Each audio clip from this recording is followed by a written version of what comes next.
ধরে নেন এই দুইটা সাইট সহ বাংলাদেশের ফ্রিল্যান্সিং মার্কেটপ্লেসগুলো সব ব্যান করা হলো, তখন আপনি কি করবেন? অনেকেই কিন্তু বিভিন্ন ট্রেনিং সেন্টার থেকে ঠকে আসে। আপনি লোকাল জবে যাচ্ছেন, এটা দিয়ে কিছু করতে পারতেছেন না। এই কাজগুলোর অ্যামাউন্টগুলো বাড়ানোর ওয়ে কি? কয়েকদিন আগে আমাদের ডিওয়াটি এজেন্সির জন্য ওয়ার্ডপ্রেস ডেভেলপার, শপিফাই এক্সপার্ট আমরা খুঁজছিলাম। সেই সুবাদে আমরা বিডি জবসে একটা নিয়োগ বিজ্ঞপ্তি দেই এবং আমরা প্রায় 50 থেকে 60 রকমের সিভি পাই। মজার বিষয় হচ্ছে এদের মধ্যে 2-1 জনের বাদে বাকি প্রত্যেকেরই ওয়েবসাইট অবস্থা খারাপ, অথচ তারা কিন্তু ওয়ার্ডপ্রেস ডেভেলপার হিসেবে কাজ করছেন বা কাজ করেছেন, শপিফাই ডেভেলপার হিসেবে কাজ করছেন বা করেছেন। এবং এদের এই ওয়েবসাইটের লুকটা খারাপ হওয়ার অন্যতম কারণ হচ্ছে তাদের মধ্যে ইউজার ইন্টারফেসের ধারণাটাই খুব কম।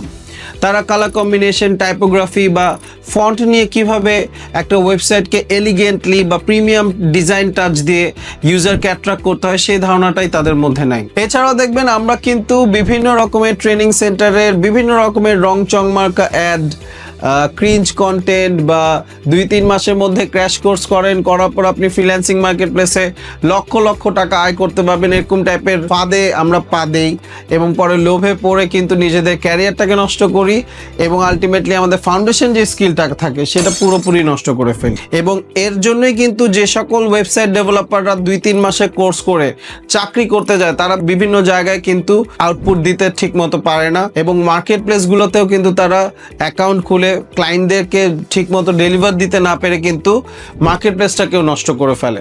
আমরা যারা বাংলাদেশে ফ্রিল্যান্সিং করি তারা কিন্তু ম্যাক্সিমামই হয় ফাইবারে বেশি কাজ করি, নাহলে আপওয়ার্কে বেশি কাজ করি। ধরে নেন এই দুইটা সাইট সহ বাংলাদেশের ফ্রিল্যান্সিং মার্কেটপ্লেসগুলো সব ব্যান করা হলো, তখন আপনি কি করবেন? এই যে যারা শর্ট স্কিল শেখেন এবং শর্ট স্কিল শিখে মার্কেটপ্লেসে ছোট ছোট কাজ করেন, আমি ফ্লায়ার ডিজাইন করি, আমি সারা জীবন খালি ফ্লায়ার ডিজাইনই করতেছি, আমি সোশ্যাল মিডিয়া বানাচ্ছি, আমি সারা জীবন সোশ্যাল মিডিয়া বানাচ্ছি, তারা কিন্তু সবাই ধরা খাবেন। কেন? কারণ আপনার একটা পারফেক্ট স্কিল নাই এবং আপনি রিমোট জবও অ্যাপ্লাই করতেছেন, ওখানে আপনি এই স্কিলটা দিয়ে কিছু করতে পারতেছেন না। আপনি লোকাল জবে যাচ্ছেন, এটা দিয়ে কিছু করতে পারতেছেন না।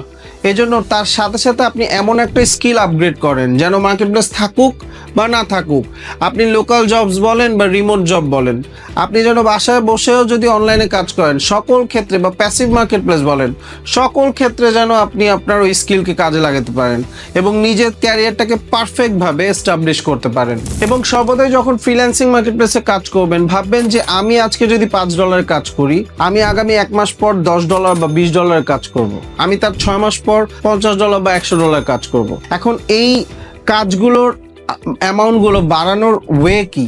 ওয়ে হচ্ছে আপনি নিজের স্কিলটাকেও আরো আপগ্রেড করেন। এখন আমরা কিন্তু মার্কেটপ্লেসে যখন কাজ করি, স্পেশালি যখন ইউআই এবং ওয়ার্ডপ্রেস নিয়ে কাজ করি, তখন কিন্তু আমরা এরকম টাইপের বিভিন্ন বড় বড় প্রজেক্টগুলো কিন্তু কাজ করতেছি এবং এই প্রজেক্টগুলোর ভ্যালুও কিন্তু অনেক বেশি, যার ফলে আমাদের এভারেজ সেলিং প্রাইসও কিন্তু বাড়তেছে।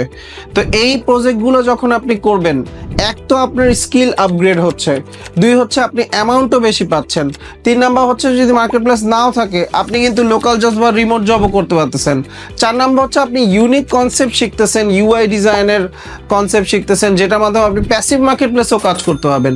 সো অনেকগুলো অপরচুনিটি কিন্তু আপনার রেডি হয়ে যাবে। এছাড়াও দেখবেন আমরা যারা ওয়েবসাইট ডিজাইন বা ডেভেলপমেন্ট করি, তারা কিন্তু আমরা একটা সিম্পল মকআপ বানাতে পারি না, আমাদের নিজেদের পোর্টফোলিও কোনো সাইট নেই, ইভেন আমাদের নিজেদের সাইট থাকলেও সেটা কিন্তু আমরা সুন্দর মতো ডিজাইন করতে পারি না, হয় কোনো টেমপ্লেট নেই, টেমপ্লেটটাকে কাস্টমাইজ করে ছেড়ে দিই। কিন্তু আমি ক্লায়েন্টকেও যখন ডেলিভার দিই কাজ, তখন আমি একটা ল্যান্ডিং পেজের স্ক্রিনশট নিয়ে কিন্তু ডেলিভার দিয়ে দিতেছি।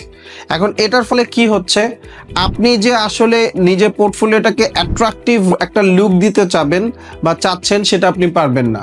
এর জন্য আপনাকে ইউআই ডিজাইনের একটা কনসেপ্ট মাথায় থাকতেই হবে। আমাদের যে শিক্ষার্থীরা আছেন তারা প্রথম 3-4টা ক্লাসে কিন্তু বুঝে যায় যে প্রজেক্ট বেসড লার্নিং এর মাধ্যমে আইএকাডেমিতে প্রত্যেকটা ক্লাস করানো হচ্ছে এবং ক্লায়েন্টের রিকোয়ারমেন্টকে নিয়ে আমরা কিন্তু স্টুডেন্টদের সামনে নিয়ে আসি এবং তারা ফিল করে যে হ্যাঁ, মার্কেটপ্লেসে যখন আমি নামবো তখন আমি এরকম টাইপের কাজ দেখতে পাবো এবং এরকম টাইপের কাজের মধ্যে আমি বিট করতে পারবো। আইএকাডেমিতে আমাদের যে সকল ব্যাচ রানিং আছে, তাদের প্রথম ক্লাসে যখন আমরা ইন্ট্রোডাকশন করি যে আপনি কোথা থেকে আসেন, আপনার স্টোরিটা বলেন, অনেকেই কিন্তু বিভিন্ন ট্রেনিং সেন্টার থেকে ঠকে আসে এবং 3-4 মাস কোর্স করার পর তাদের কোনো পোর্টফোলিও থাকে না। এবং অবাক করার বিষয় হচ্ছে, তাদেরকে যখন বলি ফ্রিল্যান্সিং যেহেতু শিখেছেন, বা কোর্স করার পর তো ফ্রিল্যান্সিংয়ের ক্লাস নেওয়া হয়েছে, রাইট? বলে না স্যার, আমাদের ফ্রিল্যান্সিংয়ের কোনো ক্লাস নেওয়া হয় নাই, কারণ আমাদের মেন্টর ফ্রিল্যান্সিং নিজেই করে না, সে শুধু স্কিলটা ভালো পারে। কারণ কথা হচ্ছে, যে আপনার ফ্রিল্যান্সিং করে নাই সে কিন্তু যখন পড়াবে, সে ফ্রিল্যান্সিংয়ের ক্লায়েন্টরা কীরকম রিকোয়ারমেন্ট দেয়, সেই ক্লায়েন্টের রিকোয়ারমেন্ট কীভাবে অ্যানালাইসিস করে কাজ কমপ্লিট করে ডেলিভার করতে হয় এবং ওই কাজগুলো প্র্যাকটিক্যালি কীভাবে শিখতে হয় সেটাই সে জানবে না। আমরা আমাদের আই একাডেমিতে ইউআই এবং ওয়ার্ডপ্রেস কোর্সটাকে 10 মাসের জন্য এমনভাবে ডিজাইন করি যেন যে কেউ যে কোনো ব্যাকগ্রাউন্ড থেকে এসে কিন্তু কোর্সটা করতে পারবে। এবং আমরা প্রথম থেকে কিন্তু প্রজেক্ট বেসড লার্নিং করব। আমরা একটা প্ল্যান করব, দেন একটা ওয়্যার ফ্রেম বানাবো, ওয়্যার ফ্রেম থেকে আমরা কিন্তু ইউআই ডিজাইনে আসবো। ইউআই ডিজাইনে header, hero slider, about section, team section, service section, footer section করার পর আমরা কিন্তু আরেকটা পেজ বানাবো, অ্যাবাউট আস পেজ, আমরা সার্ভিস পেজ বানাবো, আমরা ব্লগ পেজ বানাবো, আমরা কন্ট্যাক্ট আস পেজ বানাবো। এই সকল পেজকে কিন্তু আমরা অ্যাড করে আলটিমেটলি প্রোটোটাইপিং করব এবং আমরা লাইভ দেখবো আসলে জিনিসগুলোকে কেমনভাবে ফিল করা যায়। দেন আমরা এটাকে কিন্তু ওয়ার্ডপ্রেসে কনভার্ট করব। ওয়ার্ডপ্রেসে কনভার্ট করার পর এটাকে আমরা কাজ করব রেসপন্সিভ নিয়ে, যে সেটা ল্যাপটপে দেখতে কেমন, সেটা ট্যাবলেটে দেখতে কেমন, মোবাইলে দেখতে কেমন, এরপর গিয়ে আমরা আলটিমেটলি ক্লায়েন্টকে ডেলিভার দিব। তো এরকম প্রায় 50 রকমের প্রজেক্ট কিন্তু, যেগুলো market place oriented project based লার্নিংয়ের মাধ্যমে কিন্তু আমরা শিখতে পারবো।